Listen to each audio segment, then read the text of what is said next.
This word has had my attention for about a year now, and I can never get anyone to acknowledge it or comment on it or give any info, and I really can't find anything online regarding it. And it's interesting to me because it has the word ha-kani in it backwards.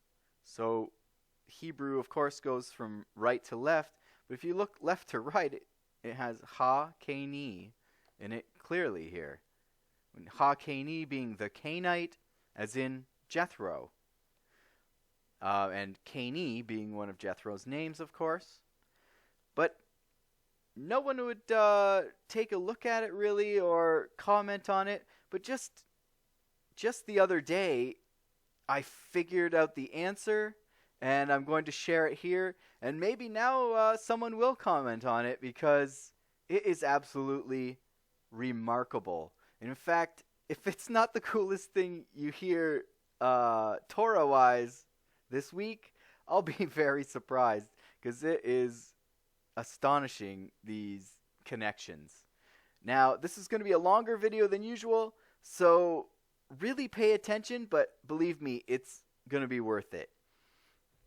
So, ha-kani in this word backwards from Genesis 21:7, which of course is about Abraham and Sarah, and they're both old. Sarah is barren, but here she is able to suckle children. And she's mentioning how she and Abraham are both old. And here is our word, and it's for like suckling or nursing of a young child. And you can see here's the word for old. Now, these to me harken back to Genesis 15:19 and the covenant made with Abraham and God, where we see the cainite, ha-kani here, and the kenizzite. Now, let's look at this form, kenizzite here. If you just take the letters of old age or elder, zakain, or zakani, and mix up the letters slightly, you get kenizzite. And then they're both found in 1 Chronicles 2:55. Yabetz, who is Othniel ben Kenaz, the Kenizzite, and actually Yabetz, the name, and the Kenizzite have the same value, 172. So Yabetz and the Kenizzite are both 172.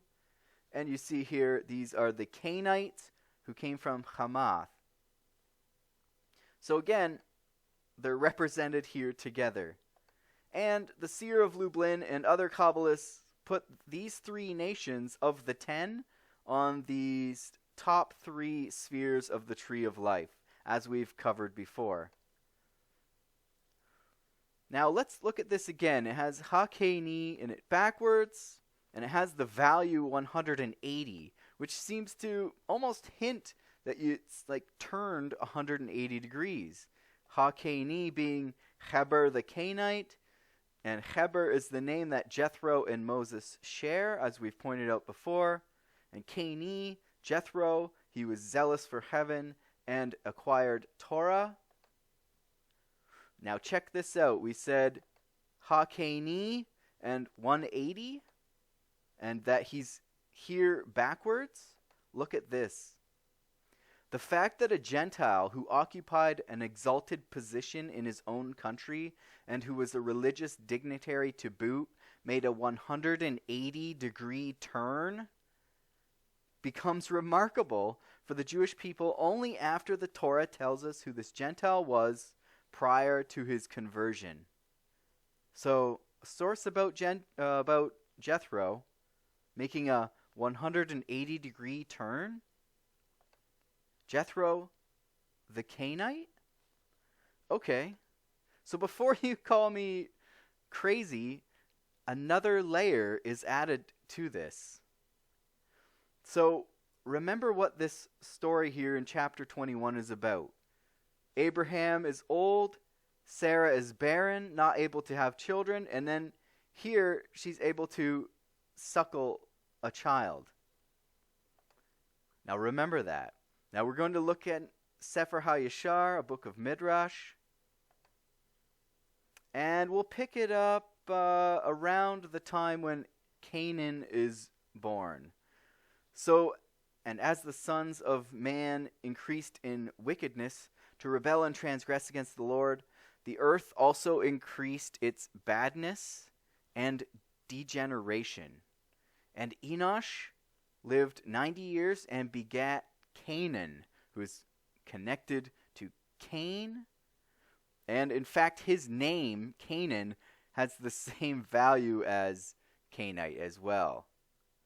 And he grew up, and when he had reached his 40th year, he acquired wisdom and was practiced in all knowledge and skill. And he ruled all the sons of man, and he directed them all in the ways of wisdom and understanding. For Canaan was a very wise man, versed in all wisdom, and in his understanding he ruled over the spirits and demons.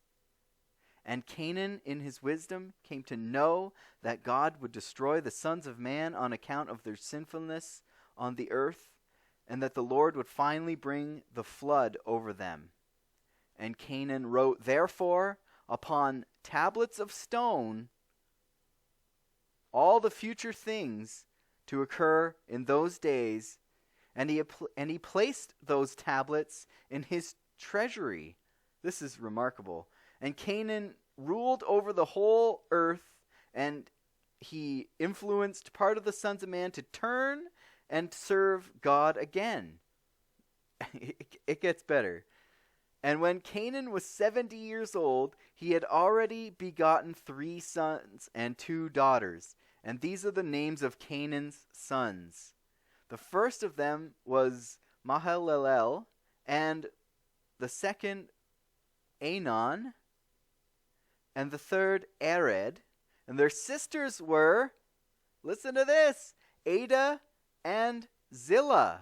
Do you recognize those names? Ada and Zillah were children of Canaan. Those are all that were born unto Canaan. 5 children. And this is how you'll recognize Ada and Zillah. And Lamech, Methuselah's son, became the son-in-law of Canaan, taking his 2 daughters to wives.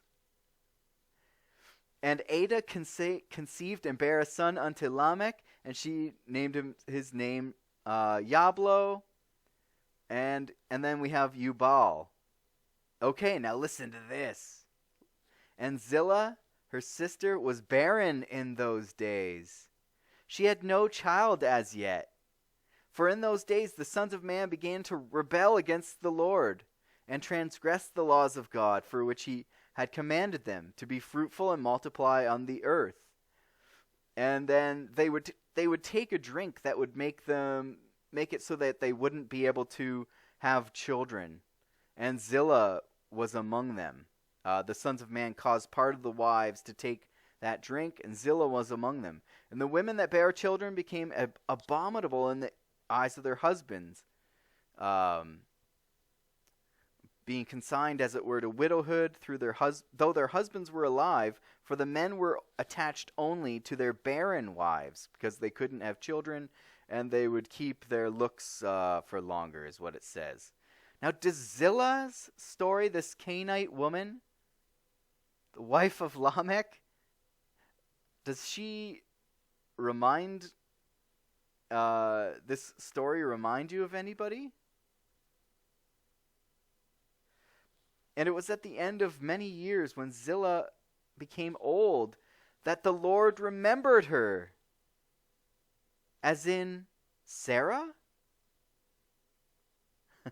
And she conceived and bare a son, and named his name Tubal-Cain, saying, after I have withered away, I have obtained pleasure and joy. And Lamech became aged and advanced in years, and then he couldn't see, and Tubal-Cain, his son, was his guide. And then they tell the story about how they're hunting together, and they accidentally kill Cain. Lamech did accordingly, discharged his weapon, and slew Cain with his arrows. Now, he's blind at the time. He didn't know it was Cain. And as the arrows entered Cain's body, he being in the distance, he fell prostrate upon the ground and died. He fell, which is a hint that the Cainites are the Nephilim, the fallen ones.